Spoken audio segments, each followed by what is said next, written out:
इस वीडियो में हम इंटेल सीपीयूज़ की जो नेमिंग स्कीम है उसके बारे में बात करने वाले हैं। हमारे बहुत सारे सब्सक्राइबर्स पिछले कुछ दिनों से बहुत ज़्यादा रिक्वेस्ट कर रहे थे कि सर इंटेल के सीपीयूज़ के जो मॉडल नंबर्स होते हैं वो नहीं समझ में आते हैं, बहुत ज़्यादा कन्फ्यूज़न हो जाता है उसमें, तो वो समझाइए। तो मैं आपको बता दूँ ये बिल्कुल सिंपल है और बिल्कुल सिंपल है। इसके लिए कोई आपको कुछ भी इतना डिफ़िकल्ट नहीं है जो समझ में नहीं आएगा, ठीक है। और एक और मेरा रिकमेंडेशन है कि आफ्टर वॉचिंग दिस वीडियो एक लिंक है जो मैं आपको डिस्क्रिप्शन में दूंगा, उस पेज पे आप विजिट कीजिए और सही से जो सारे जनरेशन के जो नेमिंग स्कीम है उसको पढ़ लीजिए। मैं तो आपको यहाँ पे समझाऊंगा ही, लेकिन वहाँ पे आपको और भी ज़्यादा इन्फॉर्मेशन मिल जाएगी, ठीक है। तो सबसे पहले जैसे बात करें फॉर एग्जांपल i7 7700 ये एक प्रोसेसर का मॉडल नंबर है। तो अब सबसे पहले जो दो लेटर है उससे तो आपको पता ही चल जाएगा, जैसे वहाँ i3 है तो i3 प्रोसेसर है, i5 है तो i5 और i7 है तो i7।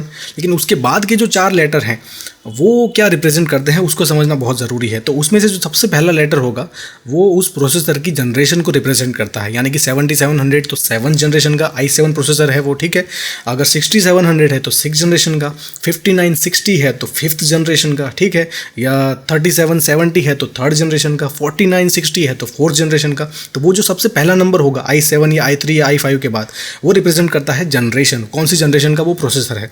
उसके बाद के जो तीन नंबर है वो उस प्रोसेसर का मॉडल नंबर है, जैसे कि 3770 तो 770 है वो i7 है, ठीक है। 770 i7 का मॉडल नंबर है यानी, और 7700 की बात करें i7 7700 तो 7 है वो जनरेशन का नंबर है, लेकिन 700 है वो उस प्रोसेसर का नंबर है।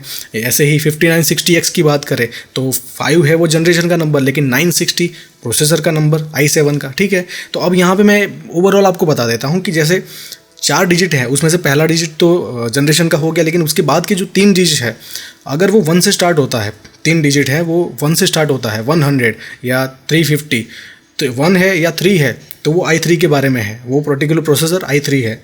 अगर वो 4 से है, 4 से स्टार्ट होता है, 450, 400, 500 या 600 तो वो i5 है। और उसके बाद का कोई बड़ा नंबर है 7, 8, 9 तो वो i7 है, ठीक है। ये आपको समझना पड़ेगा।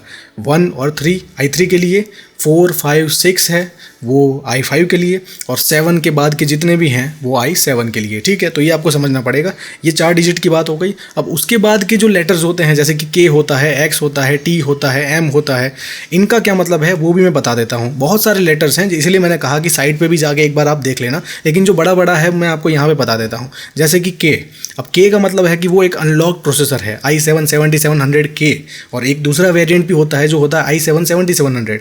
तो K लगा हुआ है नाम के पीछे, मॉडल नंबर के पीछे, दैट मीन्स वो एक अनलॉक प्रोसेसर है, उसको आप ओवरक्लॉक कर सकते हो। लेकिन K नहीं है तो वो एक सिंपल प्रोसेसर है, उसको ओवरक्लॉक नहीं कर सकते। अगर T रखा हुआ है वहाँ पे, ठीक है, जैसे कि 6700T, एक 6700 भी होता है और एक 6700K भी होता है, तीनों एक जैसे लगते हैं।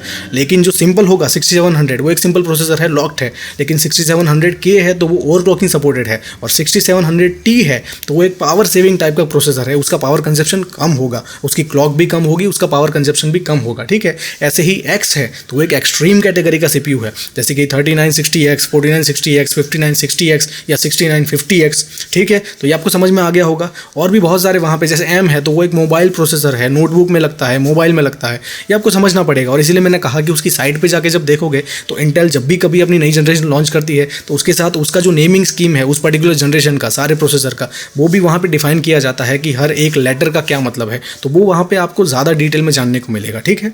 Thank you so much.